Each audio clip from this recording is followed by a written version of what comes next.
ড্রাইভারকে গাড়ি নিয়ে আসতে বলে গেট অবধি যেতেই দেখলো অধরা এসেছে। আরিফ নেওয়াজ ড্রাইভারকে চলে যেতে বললেন। অধরা এগিয়ে এসে চোখ দুটো ছোট ছোট করে বলল, আব্বু সরি, আজকে দেরি করে ফেলেছি। আসলে ওই জুই রাইমা ওদের সাথে হেঁটে আসতে গিয়ে দেরি হয়ে গিয়েছে। আরিফ নেওয়াজ মলিন হেসে বললেন, এবার ভিতরে চলো, সন্ধ্যা হচ্ছে। অধরা বাড়িতে ঢুকে অনিমা জিজ্ঞেস করলেন, এত দেরি হলো কেন? অধরা এখন এই প্রশ্নের উত্তর দেওয়ার ইচ্ছে করছে না, অনেক ক্লান্ত, তাই এক কথায় বলল, জানি না। অনিমা কিছু বলবে ঠিক তখন তাকে থামিয়ে দিলেন আরিফ নেওয়াজ। মেয়ের উপর বকাঝকা তো দূরে থাক, কোনো উঁচু গলায় কথাও যেন সহ্য হয় না। তবে যখন বাড়িতে থাকেন না তখন তো অনিমাকে আটকাতে পারেন না, তাই যতক্ষণ বাড়িতে থাকেন মেয়েকে কোনো বকাঝকা করতে দেন না, আর অনিমা মেয়েকে একটু শাসনের উপরেই রাখেন। অধরা গেল সিঁড়ির দিকে, আবার আপনি ড্রয়িং রুমের নজর বুলালো রুদ্রকে দেখতে, কিন্তু ও ছিল না। গম্ভীর শ্বাস ছেড়ে উপরে এলো। উপরে নিজের রুমে ঢুকতে গিয়ে আবার কি মনে করে রুদ্র রুমের সামনে এসে উকি দিল। রুদ্র আর ওর রুমটা পাশাপাশি। রুদ্র অধরার রুম থেকে নিজের রুমের দিকে ফিরছিল। অধরাকে পেছনে ডেকে বলল, কি রে, তুই ওই দিকে কোথায় যাচ্ছিস? অধরা ছিটকে উঠে পেছনে ফিরল, আমতা আমতা করে বলল, ও আসলে এই দিকে সোহার রুমে যাচ্ছিলাম। ও, তো পরীক্ষা কেমন দিলি? ভালো, তাহলে রুমে গিয়ে ফ্রেশ হয়ে নে। অধরা চলে গেল নিজের ঘরে, কলেজের ড্রেসটা চেঞ্জ করে ফ্রেশ হয়ে নিল।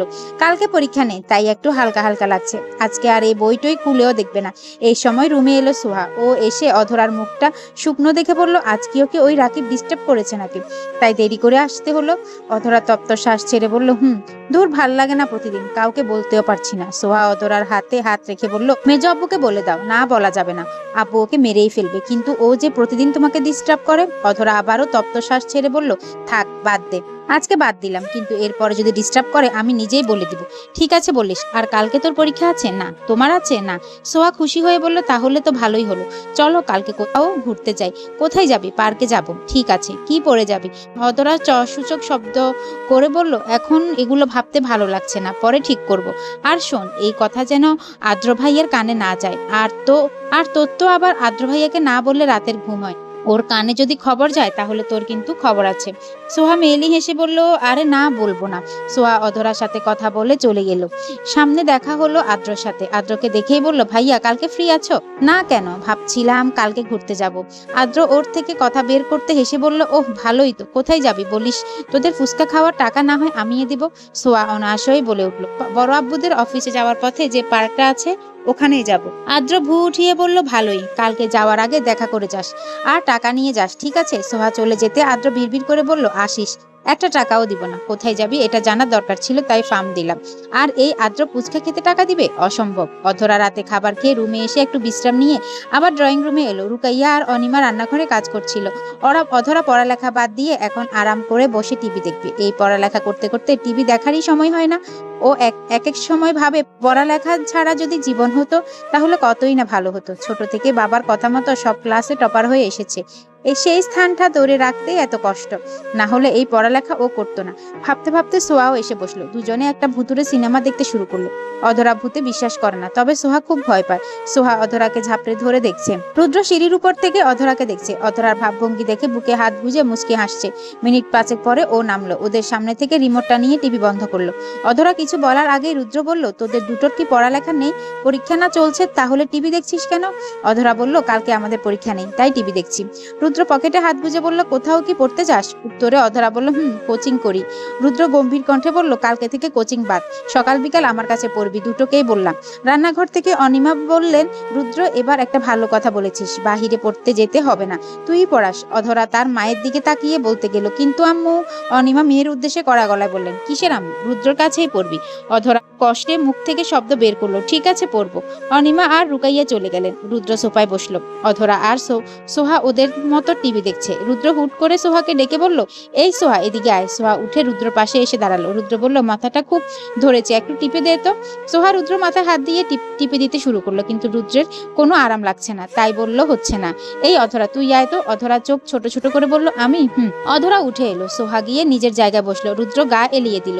অধরা রুদ্রের পেছনে এসে দাঁড়ালো। রুদ্রর দিকে তাকিয়ে রইল, খুব কাছ থেকে দেখছে। বুকের ভেতর কেমন ধুক ধুক করছে, মাথায় হাত দিয়ে ইতস্ত লাগছে। অতঃপর আলতো করে রুদ্রর মাথায় হাত রাখলো। রুদ্র এবার কিছু বলল না, ভালোই লাগছে ওর। দেখতে দেখতে আধ ঘন্টা পার হয়ে গেল। অধরার হাত ব্যথা করছে, বলতেও পারছে না আর সইতেও পারছে না। রুদ্র চোখ বন্ধ করে আছে, সোহা তো টিভিই দেখছে। আরো মিনিট 5 গেল এভাবে। রুদ্র ঘুমিয়ে গিয়েছে কিনা দেখতে অধরা রুদ্রর কানে সুড়সুড়ি দিল। রুদ্র চোখের পাতা খুলে বলল, ঘুমায়নি। অধরা হাসার চেষ্টা করে বলল, না মানে দেখছিলাম আর কি ঘুমিয়ে গিয়েছেন কিনা। তোর ঘুম পাচ্ছে না? রুদ্র পুনরায় চোখ বন্ধ করে বলল, যা এখন। যাবো? অধরা তৎক্ষণাৎ সুহাকে টান দিয়ে নিয়ে চলে গেল। সিঁড়ি দিয়ে যেতে যেতে রুদ্রর দিকেও তাকালো। রুদ্র ঘাড় ঘুরিয়ে সেদিকে তাকালো। চোখে চোখ পড়তে অধরা দৃষ্টি নিচের দিকে নিয়ে গেল, যা রুদ্রর অগোচরে হাসলো। ওদের যাওয়ার পরে আদ্র নামলো। ও রুদ্রকে হাসতে দেখে জিজ্ঞেস করলো, ভাইয়া একা একা হাসছো যে? রুদ্র বসতে ইশারা করে বলল, বলছি বস। আদ্র বসলো। রুদ্র বলল, একটা গান আছে না, আমি সামনে পিছিয়ে না ভাবিয়ে একই করিলাম, নিজের পায়ে নিজে আমি কুড়াল মারিলাম। অদ্র কপাল কুঁচকে বলল, মানে? রুদ্র হেসেই বলল, আমি অধরাকে না দেখে বিয়ে করতে চাইনি। বাবার কাছে 1 মাসের সময় নিয়ে এসেছি। ভেবেছি ঘুরবো ফিরবো চলে যাব, তবে এসে অধরাকে দেখার পরে মনে হচ্ছে নিজের পায়ে নিজে আমি কুড়াল মেরেছি। এখন কি অধরা আমাকে ভালোবাসবে? মনে তো হয় না। আদ্র খুশি হয়ে বলল, এতে আবার কুড়াল মারার কি আছে? তুমি চেষ্টা করে যাও, ভালোবাসবে। ও যে রাগী জেদি, এই নিয়ে একটু বেশি চেষ্টা করতে হবে। ওর পছন্দের জিনিসগুলো ওর সামনে বারবার করতে হবে। আর আমি তো তোমার পাশে আছি। রুদ্র আয়েশি ভঙ্গিতে বসে বলল, আছিস তো ভালো, কিন্তু ওকে পটাবো কি করে? ওর কি পছন্দ, ও কি খেতে পছন্দ করে, কিছুই তো জানি না। আদ্র কনফিডেন্স নিয়ে বলল, আমি জানি, তোমার কোনো চিন্তা নেই। আর শুনলাম কালকে নাকি দুজন ঘুরতে যাবে, যাওয়ার প্ল্যানটা সিক্রেট রেখেছে। এই কথা শুনে রুদ্রের মুখে এক ঝিলিক বাঁকা হাসি ফুটে উঠলো। বলল, ওরা ওদের প্ল্যানটা সিক্রেট রাখুক, আর আমরা আমাদেরটা সিক্রেট রাখবো। সকাল সকাল অধরার ঘুম ভাঙলো। সুহাটাকে রুমের দরজা ধাক্কাচ্ছে। সুহা এই দরজা ধাক্কানোর শব্দ ঘুম ফুরুত করে উড়ে গেল। বিরক্ত নিয়ে উঠে বিছানা থেকে নেমে দরজা খুলে দিল আর বলল, সকাল সকাল গরুর মতো চিল্লাচিল্লি করছিস কেন? আপু, রাতে ভাইয়া বললো না যে আমাদের পড়াবে? ভাইয়া ডাকছে, বই খাতা নিয়ে রুমে যেতে বলেছে। অধরা রুমে ফিরে এসে বলল, ধুর, আজকে দিনটা বন্ধ পেয়েছি, তাও আবার পড়তে হবে। পড়বো না, আমি পড়বো না। সোহা অধরাকে রাজি করাতে পারলো না, পরিশেষে নিজেই পড়তে চলে গেল।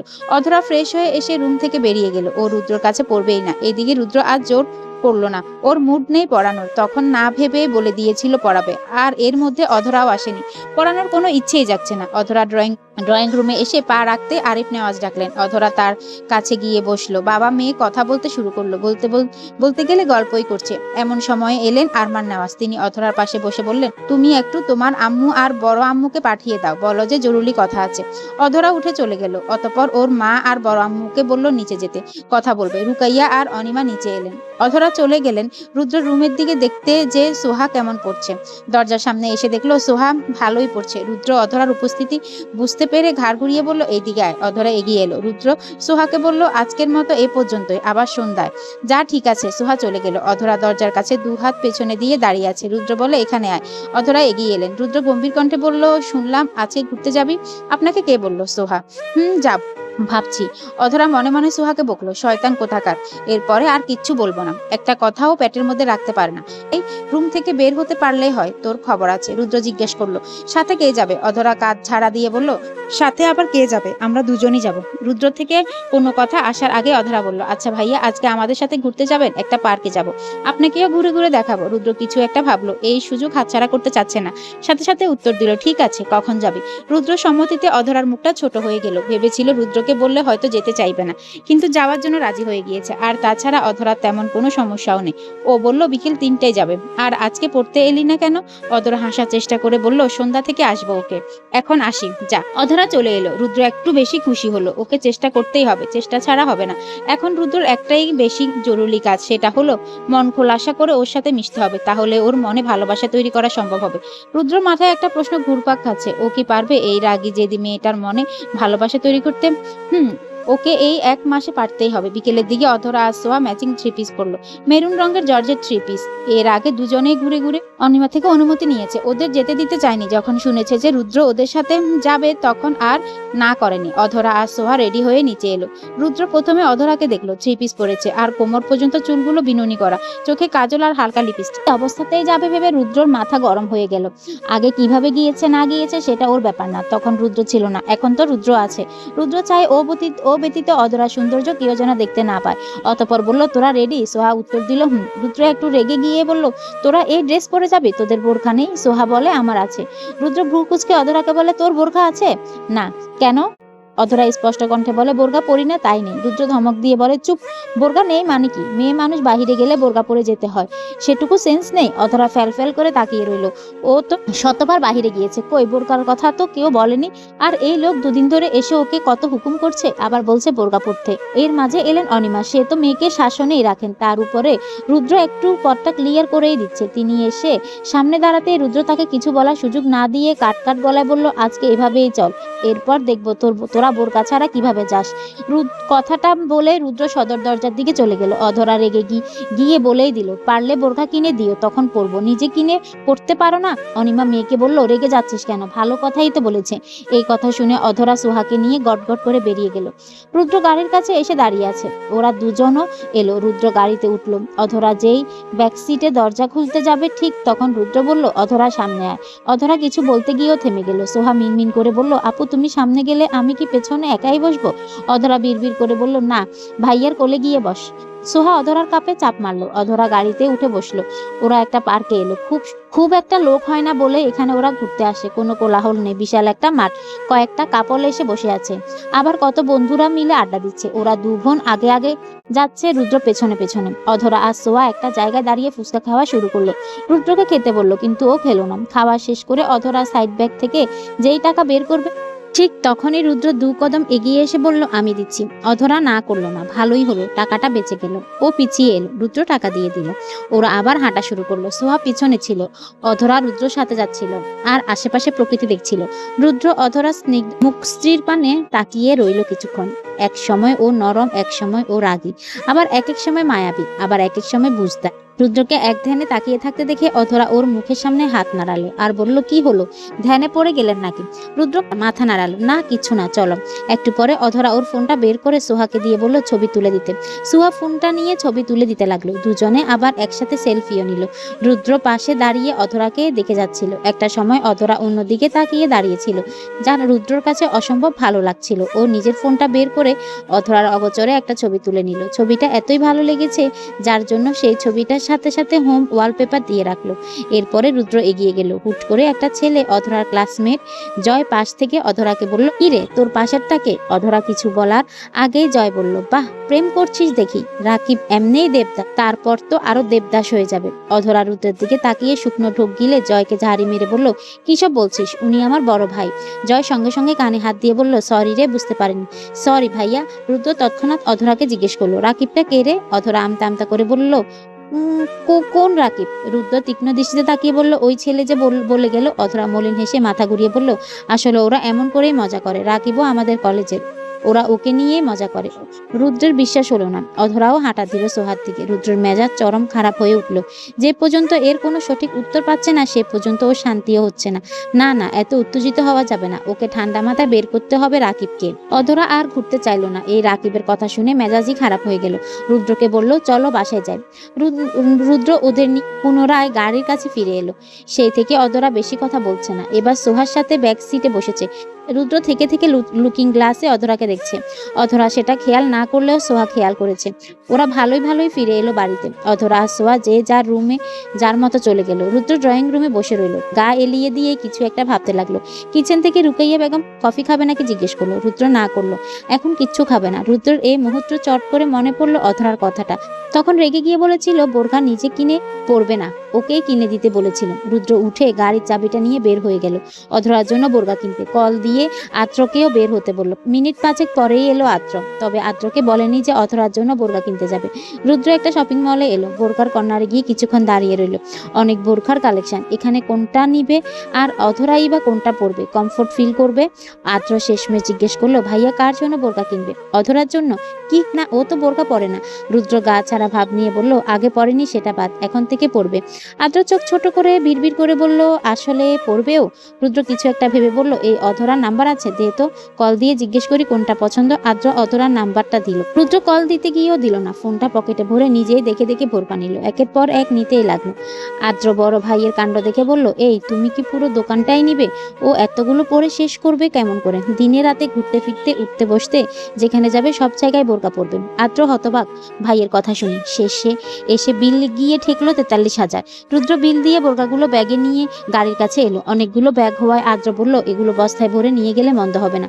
রুদ্র ঘাড় ঘুরিয়ে বলল, কি বস্তা? থাকো, আমি ব্যবস্থা করছি। আদ্র চলে গেল। রুদ্র আদ্রর কথা শুনে আরো অবাক। ভাইয়ে বোরকা কিনলো, আরেক ভাইয়ে সেগুলো বস্তায় করে নিবে। রাত তখন 8টা। আরমান নেওয়াজ ড্রয়িং রুমে বসে ফোন স্ক্রল করছে। আরিফ নেওয়াজও ফোন স্ক্রল করছে। এমন সময় দূরে রুকাইয়া বসে বসে সুই সুতা দিয়ে রুমালে ডিজাইন তুলছি। অবসর সময় তিনি টুকিটাকি এমন কাজ করেন। অধরা নিচে নামলো। নিশ্চুপ পায়ে এসে আরিফ নেওয়াজের পাশে দাঁড়ালো। আরিফ নেওয়াজ মাথা তুলে মোলায়েম কণ্ঠে বলল, আম্মু, আব্বু কফি খাবে? কফি আনি? আরিফ নেওয়াজ হেসে বলল, ঠিক আছে। অধরা খুশি হয়ে চলে গেল কিচেনে। রুকাইয়া হাতের কাজ সেরে উঠে দাঁড়িয়ে অধরার উদ্দেশ্যে বলল, আমি আসবো? না বড় আম্মু, আমি পারবো। অধরা সচরাচর কিচেনে ঢুকে না, শুধু তার বাবার জন্য কফি বানাতেই ঢুকে, আর কোনো কাজেই ঢুকে না। অধরা কফি বানিয়ে নিয়ে এলো। এরই মাঝে বাড়িতে ঢুকলো রুদ্র আদ্র। সবার নজর ওদের দুজনের দিকেই। আদ্র সবচেয়ে বড় আকর্ষণ হলো রুদ্রর কাছে একটা বস্তা। সবাই অবাক, আবার কৌতূহল যে ওই বস্তার ভিতর কি আছে। অধরা এগিয়ে গিয়ে আদ্রকে বলল, এই ভাইয়া, এটাই কি এনেছো? আদ্র হেসে বলল, ভাইয়া এনেছে। আরিফ নেওয়াজ বলল, কি এটার মধ্যে? রুদ্র বস্তার মুখ খুলে একটা একটা বোরকা প্যাকেট বের করলো। অধরার দিকে এগিয়ে দিল। অধরা ভেবাচেকা খেয়ে গেল, অতঃপর হাতে নিল। রুদ্র ওর হাতের উপরে বোরকার পিরামিড সাজালো। শেষ হচ্ছে না। অধরা বলল, এগুলো কিসের? উত্তরে রুদ্র বলল, এগুলো বোরকা, তোর জন্য। এই শুনে আরমান নেওয়াজ, রুকাইয়া আর আরিফ নেওয়াজ হতবাক হা হয়ে তাকিয়ে রইল। অধরা বিষম খেয়ে উঠল। রুকাইয়া এসে বলল, রুদ্র এতগুলো বোরকা কেন? রুদ্র অবলীলে বলে উঠল, অধরার বোরকা নেই, তাই এনেছি ওর জন্য। আরিফ নেওয়াজ বলল, তাই এতগুলো? রুদ্র বলল, আমি তো আর ওর পছন্দ জানি না, তাই যেটা ভালো লেগেছে সেটাই নিয়ে এসেছি। আরিফ নেওয়াজ অবাক কণ্ঠে বলল, কয়টা বোরকা এখানে? পাশ থেকে আদ্র ফট করে বলল, মেজো আব্বু, 18টার মতো হবে, সাথে আবার ম্যাচিং স্কার্ফ ওড়নাও আছে। অধরা মনে মনে বলল, বা, আমার কথা আবার ওনার কানেও গিয়েছে তখন। তাই বলে এতগুলো বোরকা? 10টা হলেও ভালো ছিল, কিন্তু এতগুলো পরবো কখন? অধরাকে ভাবলেশ হয়ে থাকতে দেখে আদ্র ওকে একটু ধাক্কা দিল। অধরা ঘর থেকে বেরিয়ে এলো। আদ্র বলল, কি রে, কোথায় হারালি? এগুলো গুছিয়ে উপরে যা। রুকাইয়া হেসে বললেন, এরা সব কয়টা ঝোঁকে চলে, মাথায় যা আসে তাই করে। এর থেকে অধরাকে সাথে নিয়ে গেলেই তো হতো, ওর নিজে পছন্দ মতো আনতে পারতো। অধরা সেই কথা পাত্তা না দিয়ে রুদ্রকে বলল, ভাইয়া, এখান থেকে সোহাকে দিবনি। রুদ্র মাথা নাড়িয়ে হেসে বলে, ঠিক আছে, দিস। আরিফ নেওয়াজ পুনরায় বসলেন। আর আরমান নেওয়াজ তখনও হতবাক হয়ে দাঁড়িয়ে রইলেন। তিনি ছেলের দিকে তাকিয়ে বলেন, রুদ্র, উপরে এসো তো, একটু কথা আছে। রুদ্র ওর বাবার দিকে তাকিয়ে বলল, সিরিয়াস কিছু? এসো।